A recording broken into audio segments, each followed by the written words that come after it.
सात संगत जी, प्यार से कहना जी, धन निरंकार जी। सात संगत जी, जैसे एक छोटा सा बीज है,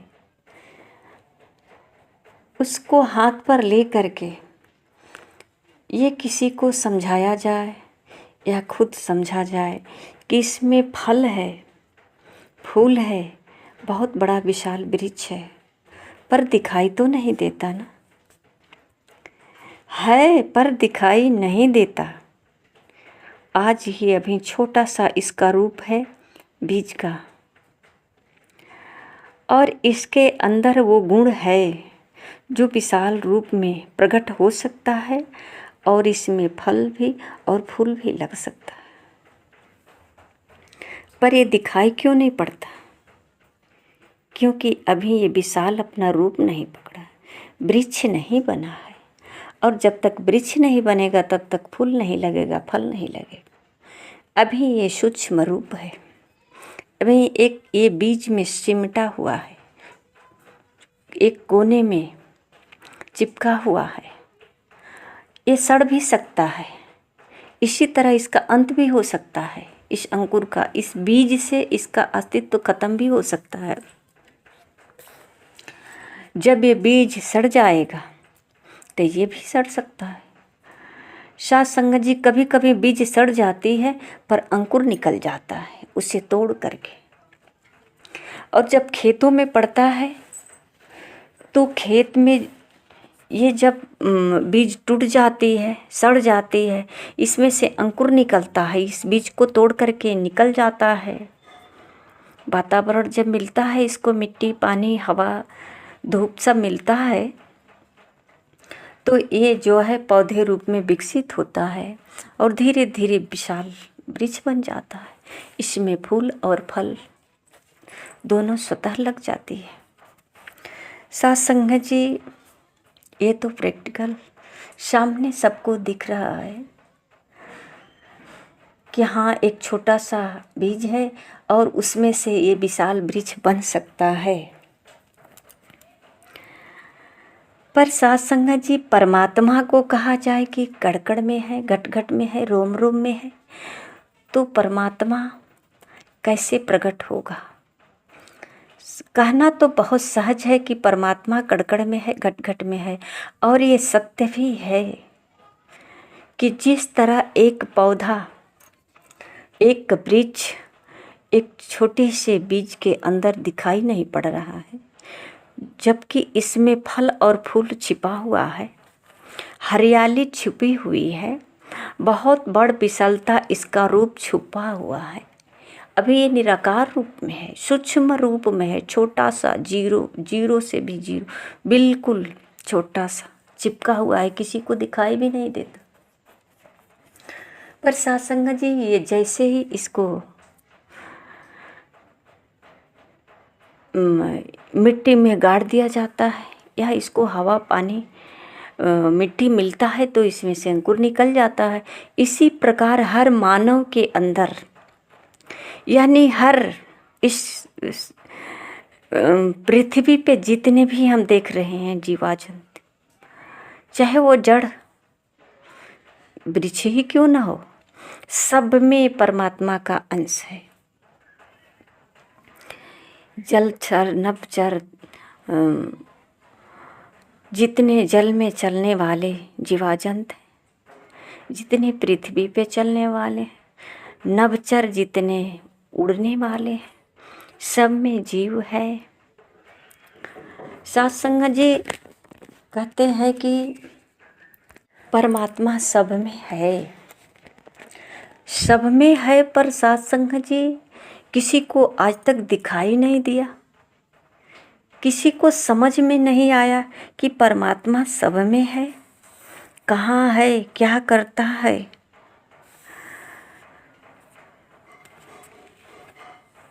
ये कैसे दिखाई देगा? ये सूक्ष्म रूप से है, किसी कोने में सिमटा हुआ होगा, ऐसा ही है। हर घट में है, रोम रोम में है, तो फिर ये दिखाई क्यों नहीं देता? फिर इसकी करामात क्यों नहीं समझ पाते? इनकी चमत्कारी क्यों नहीं समझ पाते? सारे सब कुछ जो हो रहा है यही कर रहे हैं, पर समझ में क्यों नहीं आता? इसलिए कि इसका समय नहीं, ये प्रकट रूप में नहीं हो पाते। इसको कोई बताने वाला नहीं है कि ये इसमें परमात्मा है। इसे जो है कोई अगर हम सफ़र आ जाए, तत्वदर्शी गुरु आ जाए जो इसे बता दे कि परमात्मा कण-कण में है, रोम रोम में है, तो कैसे है? ये सूक्ष्म रूप है, ये सब जगह है, इसके बगैर कहीं खाली जगह नहीं है। हर मानव के शरीर में है। ऐसा नहीं कि कोई दुष्ट प्राणी है तो इसमें नहीं है, कोई ब्रह्मचारी है तो इसके अंदर है, कोई क्षुद्र है तो इसके अंदर नहीं है, कोई क्षत्रिय है तो इसके अंदर है। ये सबके अंदर है। सबका भरण पोषण इसी अन्न से होता है। स्वस्थ भी सब लोग इसी से रहते हैं, चाहे वो किसी भी बिरादरी के हो।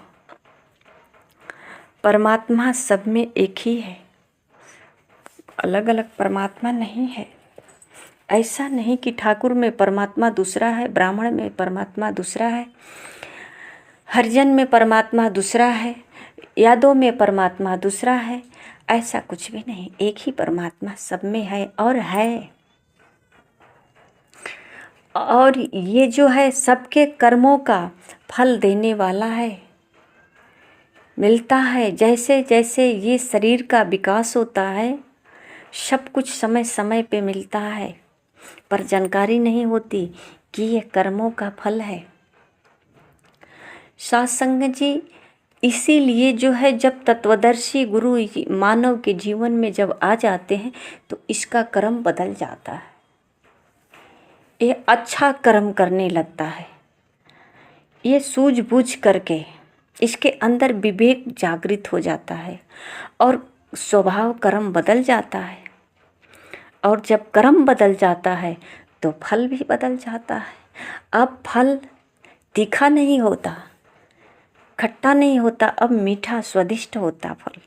तो कहते हैं कि जीवन में हरियाली आ गई, जीवन में संतुष्टि मिल गई, मुक्ति मिल गई। बहुत सारे विवरण करते हैं जीवन का। तो ये कैसे होता है? कर्मों से बदल जाता है। जब कर्म बदलता है तो फल भी बदल जाता है। सत्संग जी परमात्मा सबके अंदर है, ये जानने के लिए सतगुरु के चरणों में नतमस्तक होकर के, रिझा करके, सेवा करके, सिमरन करके इस रहस्य को जानना मानव के लिए अति आवश्यक है। यह कहा जाए कि मानव का जीवन का यही उद्देश्य है कि मानव का जीवन ही इसी के लिए मिला है। जैसा कि महापुरुष चौपाई में दोहराते हैं ना, साधन धाम मोक्ष कर द्वारा। ये साधन धाम है, ये साधन है अपने धाम तक जाने के लिए। धाम का द्वार पे आप खड़े हैं, पर सत्संग जी केवल जानकारी नहीं है, ये मुक्ति का मार्ग है। सत्संग जी जो सतगुरु के चरणों में आए, जिसे संतों का संग मिला, वो तो अपने मानव जीवन को सफल बना लिया, मानव जीवन के उद्देश्य को पूरा कर लिया। सत्संग जी एक और संसार में बात आती है कि जो लोग भक्ति भजन करते हैं, सत्संग करते हैं, सतगुरु से ज्ञान जब प्राप्त कर लेते हैं तो कर्म बदले या न बदले, फल बदलना चाहते हैं कि ज्ञान प्राप्त कर लिए, थोड़ा एक दो दिन कथा सुन लिए, सत्संग सुन लिए, ज्ञान प्राप्त कर लिए और कुछ पूजा पाठ कर लिए, तो हमारे जीवन में सुंदर सुंदर फल लगे, सुंदर सुंदर फूल लगे, तो सत्संग जी ये भी एक जो है हमारे अंदर भ्रम है कि जानकारी प्राप्त करने से कैसे हो सकता है।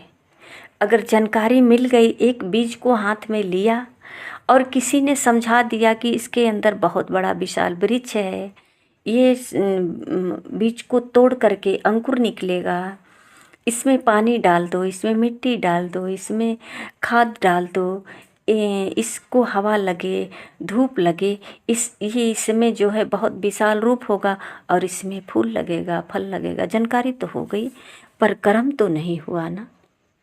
इस बीज को हमने मिट्टी में तो डाला ही नहीं, और मिट्टी में नहीं डाला तो मिट्टी में न डालने के बाद तो ना अंकुर निकला, ना कोई कर्म हुआ। सत्संग जी, जानकारी हुआ पर जानकारी के आधार पे संतों महापुरुषों के जो उपदेश हुआ उस शब्दों के आधार पे हमने तो अपने जीवन में उतारा ही नहीं, कर्म तो हुआ ही नहीं, तो फिर जीवन में हरियाली कैसे आ सकती है। तो कोसने लगे कि ज्ञान तो हमने प्राप्त कर लिया, बहुत सारी जानकारियाँ हैं, बहुत सारी जानकारी होने से खेतों में बीज तो नहीं उगेगा ना, उसके लिए तो बीज डालना पड़ेगा, खेतों में कमाई करनी पड़ेगी, उसमें से घास फूस निकालना पड़ेगा, उस खेत को जो है मिट्टी को बनाना पड़ेगा, उसमें खाद पानी सब डालना पड़ेगा, तब तो निकलेगा ना। ये शरीर जो है, इस शरीर को हम चाहे हजारों कलर का वस्त्र बदल लें, कोई फर्क नहीं पड़ने वाला। हम चाहे जितने महीने उपवास कर लें, कोई फर्क नहीं पड़ने वाला। जानकारी करने के बाद सत्संग जी वैसा हमारा कर्म होना चाहिए। संसार जी कहते हैं सुख जप तप भीतर मिला नहीं न मिल सकता, बिना गुरु के कमल हृदय का खिला नहीं न खिल सकता। बिना गुरु का नहीं हो सकता है, और गुरु के बताए हुए शब्दों के आधार पे जब कर्म में नहीं उतरा तो नहीं हो सकता। प्रभु मिलता है, मिल सकता है केवल एक इशारे से, कहे अवतार मिले यह स्वामी केवल गुरु के द्वारे से। बिना गुरु के द्वार पे आए, और गुरु के द्वार पे तो ये शरीर ही है ना साधन। चाहे मारुति में भी बैठें तो ये शरीर ही जाएगा गुरु के पास, शरीर से ही मुख से बोलेंगे, कान से सुनेंगे, गुरु के साथ जो भी बातें विचार होगी उस पर विचार करेंगे, सोचने समझने की जो चेतनता मिली है उसके आधार पे सोचेंगे। गुरु की आज्ञा मान के मन से करे जो सेवा सेवक है, जी जान और तन मन धन से करे जी सेवा सेवक है। जो सेवक बन करके, महापुरुषों ने बहुत सारा उदाहरण दिए हैं, जैसा कि एक उदाहरण है हनुमान जी की भक्ति की, कि हनुमान जी बहुत बड़े बड़े विशाल वो कार्य किए, लंका को जला डाले, समुद्र को पार कर दिए, पर्वत को उठा लाए, ऐसे बहुत सारे कार्य किए, भगवान का मदद की। तो वैसे तो भगवान से यही बड़े हो गए, पर हनुमान जी को तो किसी ने भगवान मानते ही नहीं। ये तो भगवान राम का दास है, भगवान राम का दास है, हर जगह सबको पता है कि ये सेवक हैं। तो सत्संग जी ये सेवक हैं, गुरु की आज्ञा मान के मन में ये अपने गुरु के भगवान राम के एक एक आदेश का पालन किए। इनको नहीं पता कि हम पर्वत उठा पाएंगे कि नहीं, पर भगवान राम ने कहा कि जाओ, तो भगवान राम का नाम लिया और चला गया। इनके नाम में ही इसको सहारा मिला, भगवान राम के नाम में ही हर समय हनुमान जी को सहारा मिला, बल मिला, शक्ति मिली, और ऐसे बड़े बड़े कार्य कर लिए। तो साथ संगत जी, ये शरीर जो है परमात्मा से ही चलती है। इसके अंदर जो शक्ति है चलाने वाली, ये परमात्मा का ही अंश है। इसे जाने समझें कि ये परमात्मा का अंश है। इसको परमात्मा से मिलाना जरूरी है। परमात्मा क्या कहते हैं, इसका क्या कार्य है, उद्देश्य है, इसको जानकर करना जरूरी है। क्या इसका लक्ष्य है, ये कितने दिन तक भटकती रहेगी। महापुरुष कहते हैं कि ये परमात्मा न कट सकती है, न हवा में उड़ सकती है, न पानी से भीग सकती है, क्योंकि ये अजर अमर अविनाशी है। तो फिर लोग क्यों कहते हैं कि आत्मा भटकती है? क्यों कहते हैं? तो कहीं न कहीं भ्रम है। सुनते तो हैं कि परमात्मा सब में है, ये आत्मा है ना, परमात्मा का अंश है। ये शस्त्र से कटती नहीं है, अग्नि से जलती नहीं है, पानी से भीगती नहीं है, ये अजर अवन अविनाशी है, ये जन्मती नहीं, मृत्यु नहीं होता। तो फिर क्यों कहते हैं कि आत्मा भटकती है? क्या कारण है? तो हम क्यों इसको भटकने दे? इसका जहाँ जिससे मिलाना है मिला दे। ये शरीर सांसें जब तक है तब तक तो इसको मिला दे।